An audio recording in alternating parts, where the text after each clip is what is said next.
कक्षा 9 एवरेस्ट मेरी शिखर यात्रा। इसकी लेखिका बैचेंद्री पाल है। उसने अपने जीवन के वृतांत एवरेस्ट मेरी शिखर यात्रा द्वारा हमें बताया गया है।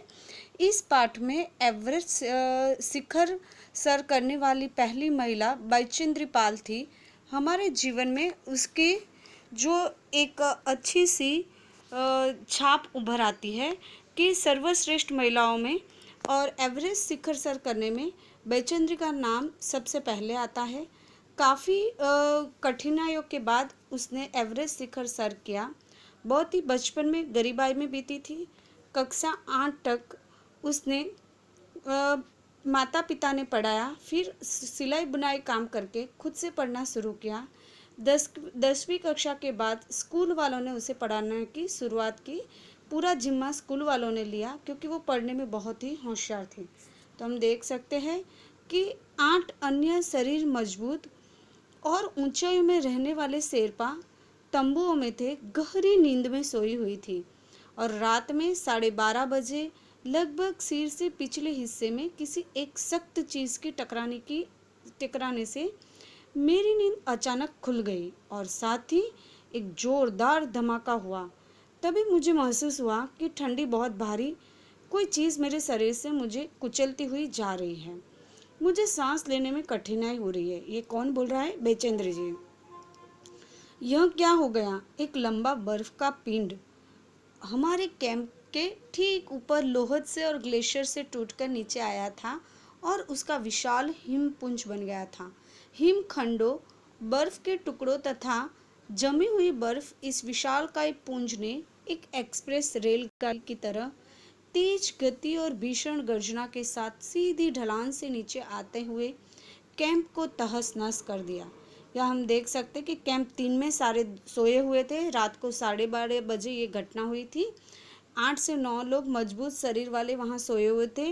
ऊंचाई में रहने वाले शेरपाओं तंबुओं में गहरी नींद में थे और उसी समय रात को 12:30 बजे एक हिमपुंज जैसा कोई बहुत बड़ा ग्लेशियर टूटकर आया था। और वो कैसे हुआ? ढलान पर नीचे और गिरने की वजह से पूरे कैंप को तहस नहस कर दिया। हर व्यक्ति को चोट लगी थी। पर आश्चर्य की बात यह थी कि मृत्यु किसी की नहीं हुई थी। मतलब इतनी बड़ी घटना होने के बाद भी मृत्यु नहीं हुई थी। लोपसांग अपनी स्विस छुरी की मदद से हमारे तंबू का रास्ता साफ करने में सफल हो गए थे। लोपसांग ने क्या किया? स्विस छुरी का मतलब होता है कि बर्फ काटने वाली छुरी। अत्यंत तेजी से मुझे बचाने की कोशिश में लग गए। थोड़ी सी भी देर का सीधा अर्थ था मृत्यु। बड़े बड़े हिमपिंडों को मुश्किलों से हटाते हुए उन्होंने मेरे चारों तरफ की कड़े जमे बर्फ की खुदाई की और मुझे बर्फ की कब्र से निकाल बाहर खींच लाने में सफल हो गए। मतलब बैचेंद्री पाल के ऊपर भी पूरी बर्फ हो चुकी थी। जैसे कब्र में से बाहर निकाल रहे थे वैसे मुझे निकाल रहे थे। सुबह तक सारे सुरक्षा दल आ गए थे। 16 मई प्रातः 8 बजे तक हम प्राय सभी कैंप 2 पर पहुंच गए थे। जिनसे शेरपाओं की टांगे हड्डी टूट गई थी उसे खुद के बनाए स्ट्रेचर पर ही निकाल कर नीचे लाए। हमने देखा कि काफ़ी जो शेरपा कुली थी, जो हम देख सकते हैं लगेज उठाने वाले, काफ़ी शेरपाओं की टांग भी हड्डी टूटी थी, उसे स्ट्रेचर पर लिटाया गया। हमारे कर्नल खुल्लर के शब्दों में यह इतनी ऊंचाई पर सुरक्षा कार्य एक जबरदस्त साहसिक कार्य था। सभी 9 पुरुष सदस्यों को चोटें अथवा टूटी हड्डियों आदि के कारण कैंप में भेजना पड़ा। तभी कर्नल खुल्लर तरफ मुड़कर कहने लगे, क्या तुम भयभीत थी? जी हाँ। क्या तुम वापस जाना चाहोगी? नहीं, मैंने बिना किसी हिचकिचाहट के उत्तर दिया।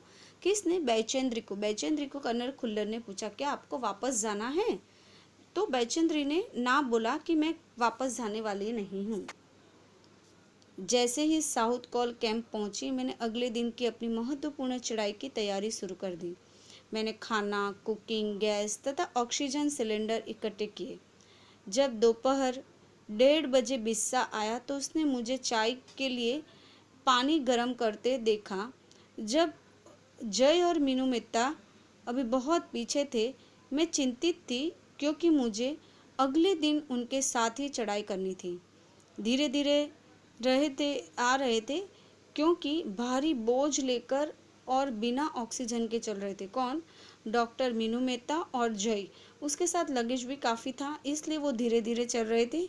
दोपहर के बाद मैंने अपने दल के दूसरे सदस्यों की मदद की। दोपहर के बाद वो पहले पहुंच गई, अपने दूसरे सदस्य को उसने मदद की। अपने एक थर्मस में जूस और दूसरे में गर्म चाय भरने के लिए नीचे जाने का निश्चय किया। मैंने बर्फीली हवाओं में तंबू से बाहर कदम रखा। जैसे ही मैं कैंप के क्षेत्र से बाहर आ रही थी, मेरी मुलाकात मीनू से हुई और जय अभी कुछ पीछे था। मुझे जय जनेवा स्पर को चोटी के ठीक नीचे मिला।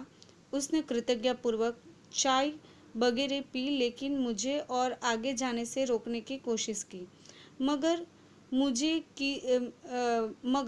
मुझे की से मिलना था। की एक पर्सन है, की नाम है यहाँ, तो की से भी मिलना था।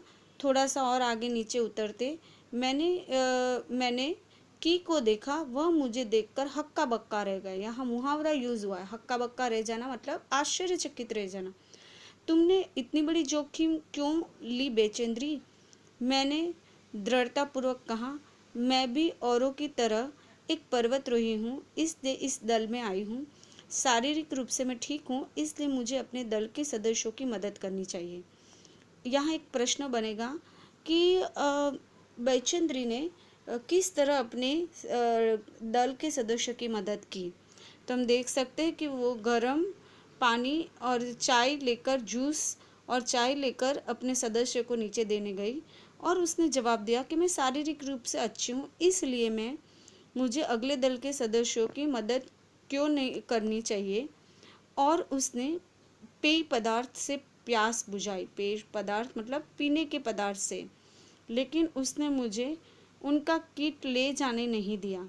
थोड़ी देर बाद साउथ कॉल कैंप से लालटू और बिस्सा हमें मिलने के लिए नीचे उतर आए और हम सब साउथ कॉल पर जैसे ही सुरक्षा और आराम की जगह उपलब्ध थी उन पर लौट आए। साउथ कॉल पृथ्वी का बहुत अधिक कठोर जगह नाम से प्रसिद्ध है। साउथ कॉल बहुत ही सख्त और कठोर जगह है, वहाँ रहना बहुत मुश्किल है। टेम्परेचर 0 तक होता है। अगले दिन सुबह 4 बजे उठ गई, बर्फ़ पिघलाया और चाय बनाई, कुछ बिस्कुट और आधी चॉकलेट का हल्का नाश्ता किया। बाद में लगभग 5:30 बजे अपने तंबू में निकल पड़ी।